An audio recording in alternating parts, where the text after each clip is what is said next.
আপনি যেভাবে আমাদেরকে 57 জন আসামিকে প্রবাসীকে আপনার করার দ্বারা মুক্ত হয়েছে, আমরাও চাই আমাদেরকে আপনি একটা হস্তবে আপনার হাতে হস্তক্ষেপ দ্বারা আমাদেরকে এই লক্ষাধিক প্রবাসী হওয়ার জন্য আমাদেরকে সুযোগ করে দেন। আমরা লক্ষাধিক ভুক্তভোগী হিসেবে আছি। প্রবাসীর জন্য আমরা কত লড়ে যাচ্ছি, আমাদের কথা কেউ শুনছে না। আমরা একটা কথাই বলে যেতে চাই সরকারকে, আমরা কোথায় যাই নাই সেটা বলেন, কোথায় যাই নাই? আমরা গিয়েছি স্বরাষ্ট্র মন্ত্রণালয়, প্রবাসী কল্যাণ মন্ত্রণালয়, পররাষ্ট্র মন্ত্রণালয়, মানবাধিকার, সাজিদ আলম, বিভিন্ন এবং প্রশাসন, আমরা সবার কাছে গিয়েছি। শেষ আমরা গিয়েছি কোথায় জানেন? এই প্রধান উপদেষ্টা প্রফেসর ডক্টর মোহাম্মদ ইউনূস স্যারের কাছে আমরা স্মারকলিপি জমা দিয়েছি। আমাদের আর কোথাও কোনো জায়গা নাই যেখানে আমরা যাই নাই, সবখানে গিয়েছি। তাহলে আমাদের চাওয়া কেন বড় হবে না? একটাই যাবে, আমরা বিশেষ বাক্য চাই, বিশেষ সারা বাসায় যাব না। এবং আমাদের মাঝে অনেক ভাই ব্রাদার আছে যে কিনা চিকিৎসার জন্য টাকা নাই, চিকিৎসার জন্য তার পরিবারকে নিয়ে বিদেশ যেতে পারতেছে না, তারা এতটাই অসহায়। দেখেন আমাদের মাঝে কত অসহায় হিসেবে আছে, তার কাউকে বলতে পারে না।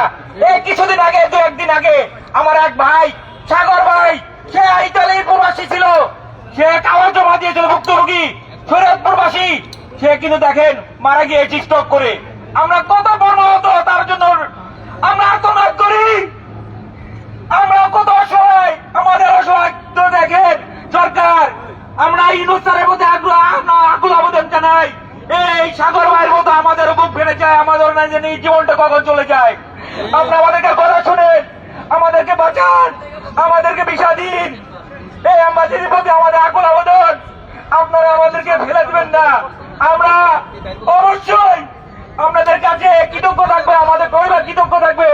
আমাদেরকে ভিসা দিন, নাহলে আমাদেরকে মেরে ফেলুন। আমাদের আর কোনো কুল নাই, কিনারা নাই, শুধু আপনাদের দরজা, ভিসা দেওয়ার দরজা আপনারা দিয়ে দিন। এমবাসি মহোদয়, আপনাদের কাছে আকুল আবেদন, আমাদেরকে ভিসা দিন। আমরা এতটাই অসহায়, আমাদের চিকিৎসার করানোর মতো টাকা নেই। আমার এক ভাই সাগর ভাই, উনি ইন্তেকাল করেছেন। আমরা দুঃখের জন্য বলতে চাই, আমাদেরকে ভিসা দিন, আমাদেরকে ভিসা দিন।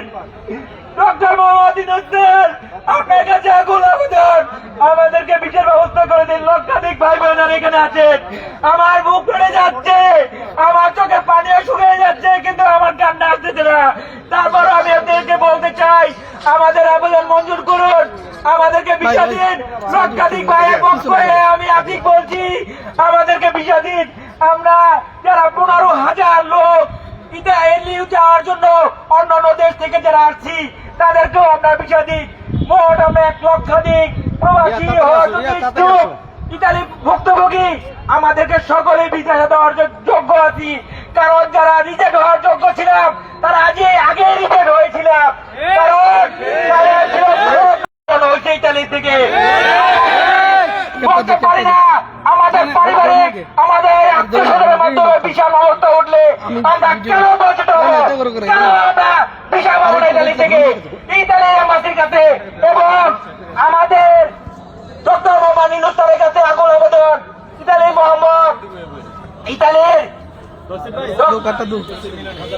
ইতালির জর্জিয়া মিলানি ম্যাডাম, আপনার কাছে আকুল আবেদন এবং অ্যাম্বাসেডরকে আমরা আবেদন জানাই এবং ডক্টর মোহাম্মদ ইউনূসকে আবেদন জানাই। তাদেরকেও আমরা মৌখিকভাবে বলে দিতে চাই, মানবিকভাবে বিবেচনা করুন। আমরা মানবিকভাবে আপনাদের পা ধরে হাত ধরে আমাদেরকে অনতিবিলম্বে আমাদেরকে ভিসা সহ পাসপোর্ট দিন। আর দীর্ঘক্ষণ করবেন না, আমাদের পরিবার অসহায়ের মধ্যে দিন যাপন করতেছে। আমরা আমাদেরকে ভিসা দিন, পাসপোর্ট সাথে দিন, আর বিলম্ব নয়।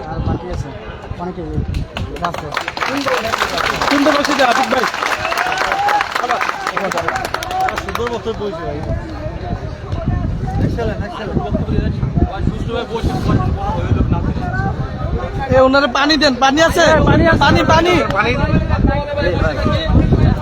পানি দেন, পানি কারো কাছে ঠান্ডা পানি আছে?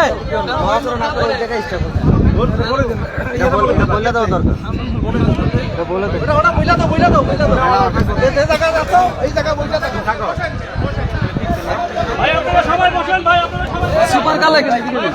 আছে অনেক কথা আছে এমবাসির সামনে পুলিশ এবং সেনাবাহিনী দাঁড়ায় আছে, আমরা ওই জায়গায় যাই কোনো অবস্থান পাই।